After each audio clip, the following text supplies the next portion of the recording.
제1장 영구법의 신화. 인산숙뜸법 또는 영구법이라고 부르는 뜸법은 인산 김일훈 선생이 창제한 것으로 무수히 많은 사람을 통해 그 효력이 입증되었다. 독자들은 반신반의하면서 한편으로 놀라겠지만 영구법은 정신수행, 건강장수의 묘방이면서 난치병, 불치병, 치료의 신방이다. 암, 백혈병, 뇌성마비, 간질. 현대의학이 손든 여러 난치병을 퇴치하는 데 신묘한 힘을 발휘한다. 뿐만 아니라 장님을 눈뜨게 하고 벙어리의 입을 여는가 하면 목 매달았거나 농약을 먹어 막 숨 넘어가는 사람도 구해내는 신비한 의술이다. 이 책에서 독자들은 그 체험자들로부터도 증언을 듣게 될 것이다. 먼저 영구법에 대한 독자의 이해를 돕기 위해 음독자 구제 실화를 그림으로 엮어본다. 영구법의 신화. 이 이야기는 영구법에 대한 독자 여러분의 이해를 돕기 위해 만화 형식으로 엮은 것, 난픽션으로 1971년 4월에 있었던 실화입니다. 다만 인산김일훈 선생 이외의 등장인물들은 그 실제 이름을 밝히지 않습니다. 새벽 1시. 따르릉 전화벨 소리가 심야의 정적을 깬다. 막 잠자리에 들었던 인산이 일어나 수화기를 든다. 선생님, 저 조XX입니다. 밤 늦게 참으로 죄송합니다만 제 자식 놈이 죽게 생겼습니다. 선생님 제발 살려주십시오. 제가 곧 앰뷸런스를 타고 선생님 댁으로 찾아뵙겠습니다. 숨 넘어가는 데에는 침과 뜸밖에 도리가 없지? 침과 뜸이라. 그렇다. 그것이야말로 구급의 비방이다. 예부터 1구, 2침, 3약기라 하지 않았는가. 이미 인산은 막숨 넘어가기 직전에 사람을 숱하게 구해낸 바 있다. 일제시대부터 가는 곳마다 구료의 신화를 남겼던 장본인 인산김일훈, 민초의 의왕, 불세출의 신의 사람들은 그를 그렇게들 불렀다. 첫째가 뜸이요, 둘째가 침, 셋째가 약이라. 뇌염을 앓아 죽어가는 아이는 물론이고 심지어 막숨이 끊어진 아이까지도 살려내고 목을 매달았거나 극약을 먹었거나 연탄 중독으로 죽어가던 이들도 그를 만나면 목숨을 구할 수 있었으니 그것은 곧 침과 뜸의 힘이었다. 1구, 2침, 3약. 뇌염을 앓아 죽어가던 아이도 콩알 크기의 쑥뜸을 백회열에 떠주어 살려냈지. 선생님, 제 자식놈이 죽어갑니다. 병원에서는 가망이 없다고 합니다만 정말 죽어서는 안 될 놈입니다. 제발 좀 살려주십시오. 조 사장, 침착하시오. 애가 숨이 끊어지지는 않았소? 만약 그렇다면 가서 한번 살려봅시다. 의사들이 뭐라 하든 신경 쓸 것 없소. 인산과 조 사장을 태운 앰뷸런스는 새벽 1시 30분쯤을 지로 XX에 있는 XX의료원에 도착했다. 국립의료원. 중환자실 병상에 누워있는 환자는 산소 마스크를 쓰고 있었다. 그것을 떼내면 숨이 끊어질 상황이다. 담당 의사는 치료 불가능 판정을 내렸다. 사장님, 최선을 다했습니다만 이제 거의 가망이 없습니다. 마음의 준비를 하셔야 할 것 같습니다. 아니, 그게 무슨 말씀입니까? 내 아들은 절대 죽지 않습니다. 여기 고명하신 선생님을 모셔왔습니다. 이분이 내 아들을 살려낼 것이오. 선생님, 제 아이는 살아날 수 있지요. 틀림없지요. 선생님. 인산은 아무런 대꾸도 하지 않고 환자의 양손맥을 짚어본 뒤 왼손을 환자의 가슴에 대고 잠시 눈을 감는다. 살 수 있어. 인산은 말한다. 이처럼 가슴에 온기가 남아있으면 그 사람은 아직 살아있어. 영혼이 육신을 벗어났으되 혼줄은 끊어지지 않았다는 증거야. 그러나 세상의 의사들 가운데 그런 사실을 알만한 이들이 과연 있는가? 참다운 의료지혜의 부족으로 소생 가능한 사람들이 얼마나 많이 불귀에 계기되고 말았는가? 과거에도 그랬고 지금 이 순간에도 세상 곳곳에서 얼마든지 살 수 있는 목숨들이 마치 당연하기라도 한 듯 산송장으로 파묻혀버리고 있다. 현대의학으로 소생 확률이 0%인데? 뉘신지는 모르겠지만 그런 말씀 함부로 하는 게 아닙니다. 이러한 음독 상태로 환자가 소생할 가능성은 없습니다. 현대의학의 모든 기술을 총동원해도 안 되는 일입니다. 환자는 이미 죽은 것이나 다름없습니다. 산소호흡기만 제거하면 숨이 끊어집니다. 선생, 당신이 못 살릴 것 같으면 잠자코 계시오. 당신이 못 고친다고 다른 사람도 못 고친다는 것은 무슨 근거요? 선생이 알고 있는 양의학으로 안 된다고 해서 이 세상 모든 의학도 다 안 된다는 게 상식 있는 사람으로서 할 말이오. 이보시오, 의사 양반. 당신이 못 고치면 그만이지 왜 남도 못 고친다고 그러는 게요. 저희들의 오랜 의료 경험에 비추어 볼 때 환자의 상태가 이 정도이고 신체의 반응 형태도 이러할 경우 환자는 이미 죽었다고 봅니다. 이 상태에서 별달리 손을 쓸 재간이 없습니다. 죽음의 시간을 다소 연장한다는 것 이외에는 치료에 다른 의미가 없습니다. 더군다나 첨단의학이라는 양의학이 이러할진데 다른 의학에서 무슨 뾰족한 수라도 있다는 말씀입니까? 별다른 방법이 없을 터인데.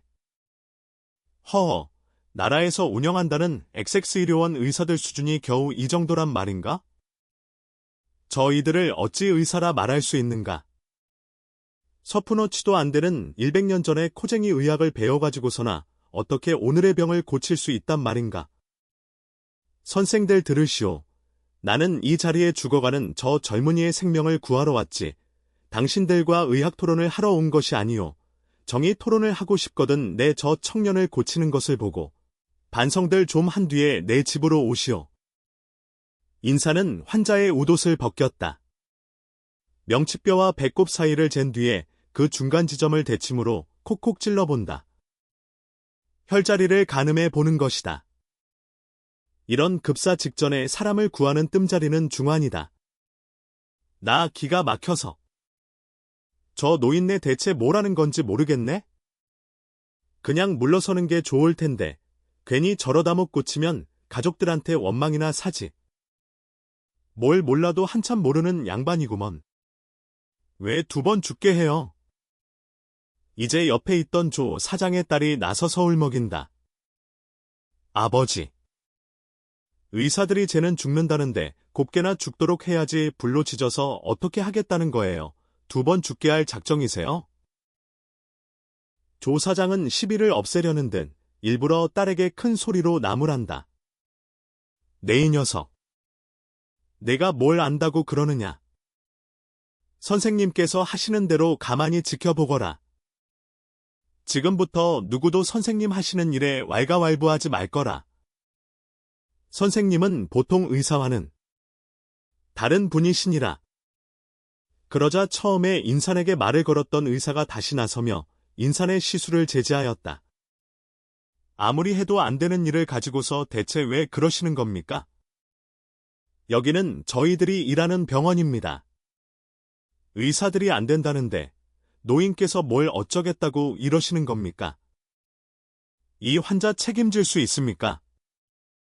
의사 아닌 사람이 시술하다 안 되면 의료사고로 처벌받습니다. 배를 숯불로 지져서 죽을 사람을 살려내겠다니 말도 안 되는 소리 그만하시고 이제 당장 나가세요. 이 사람이 죽었다고 해도 일으켜낼 거야. 이런 개만도 못한 자를 봤나.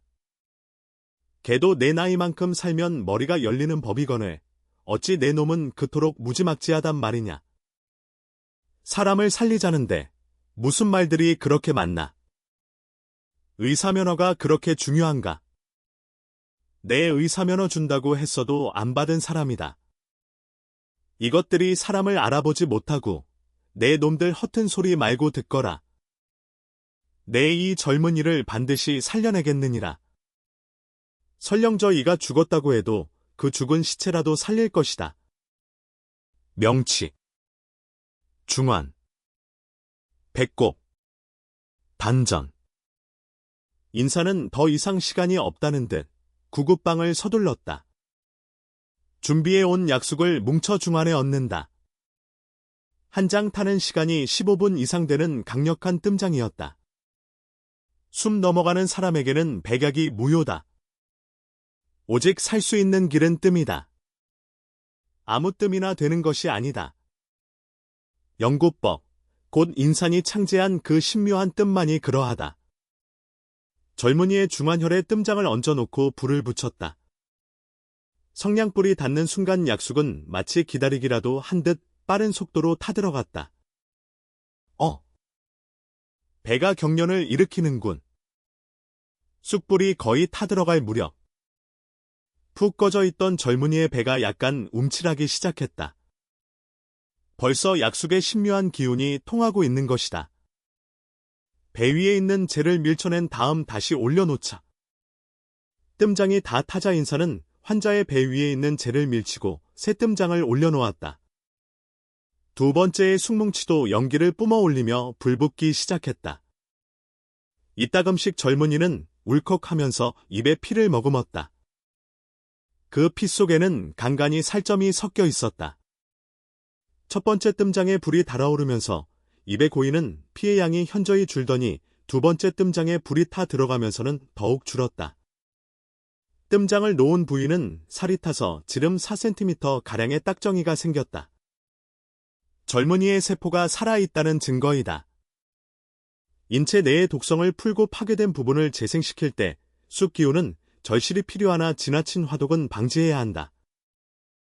그래서 인체 내의 천에는 스스로 불마귀 방패를 만드는 것이다. 세 번째 뜸장을 올려놨으니 창 좀 열어 연기가 빠지도록 해요. 세 번째 뜸장도 회색빛 연기를 뿜으며 타 들어갔다. 인사는 병실의 창문을 열어 방 안 가득 고인 연기가 빠지도록 하였다. 부드러운 바람이 병실을 스쳐 지나간다.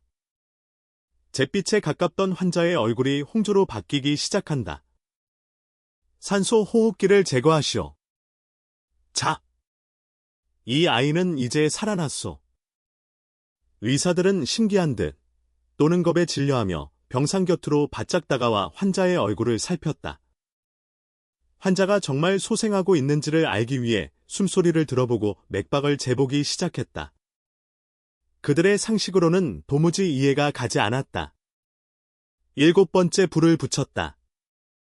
젊은이는 무의식 속에서 7번째의 고산을 넘는 중이다.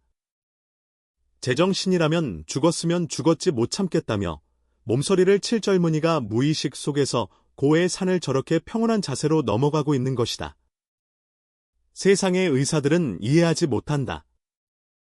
인체의 그 오묘한 조화를 알지 못하고 서양 의사들이 만든 책장이나 펴놓고 배운 방법만으로 어찌 이렇듯 신비한 숯불의 작용을 이해할 수 있겠는가. 섭씨 700도가 넘는 숯불을 모아 살을 만들고 그 속으로 신경 조직을 확대해 나간다. 그러면 살 속에 조직된 신경을 따라 핏줄이 연속되고 파열되었던 창자 등이 신의 힘으로 빠른 시간 안에 재생된다. 인체의 온도는 365도로서 음식물을 섭취하였을 때 그것이 소화되어 피와 살이 되는 데는 24시간이 걸리지만 700도 이상의 고열을 지닌 숯불의 신묘한 힘을 이해하면 그러한 대역사에 소요되는 시간은 2~3시간이면 충분하다. 높은 온도와 극강한 자극을 동반하는 숯불의 영능이 이렇듯 신비하다는 것을 어떻게 세상 사람들에게 납득시킬 수 있을까? 극약의 독성은 더욱 극렬한 숯불의 화독의 흡수, 소멸되고 파열된 장막은 숯불의 고온에 의해 접합되며 전신의 피가 급속도로 순환되는 원리를 어떻게 이해시킬 수 있단 말인가? 7장째 숯불이 다 타 환자의 살갗에 닿는 순간이다. 죽은 시체처럼 누워있던 젊은이가 비명을 지르며 일어서는 것이 아닌가? 그는 살아난 것이다. 아! 뜨거해서. 물 좀 주세요. 찬물을 줘선 안 돼. 우유를 미지근하게 데워 먹여요? 밥도 좀 주세요. 선생님, 밥을 줘도 될까요? 인산의 의술에 탐복했는지 아까 역정을 냈던 의사가 이제는 도리어 인산에게 자문을 구한다. 모두 정상으로 돌아왔으니 걱정할 것 없소. 신경, 혈관, 창자가 모두 정상으로 돌아왔으니 걱정할 것 없소. 이 보시오. 선생 내 아까는 미안했소. 허나 그 편견과 좁은 소견일랑 버리시오. 세상에는 당신이 보지 못하고 알 수 없는 게 참 많이 있소. 쇠고기국을 푹 끓여 밥을 말아서 먹이시오. 네. 선생님. 이 은혜 잊지 않겠습니다. 이렇게 하여 젊은이는 소생하였고 훗날 부친에게 회사를 물려받아 경영하고 있다. 그이의 부친은 당시 이름만 대면 알만한 모 기업 회장이었는데 지금은 생존해 있지 않다. 이 구려 신화의 주인공은 바로 필자의 선친인 인산 김일훈 선생이다. 선생은 1992년 84세를 일기로 선화하였으나 그 위대한 업적과 의로는 여러 저술을 통해 세상에 널리 알려지고 있다. 이게 내 업이지. 이렇게 살다 가는 수밖에.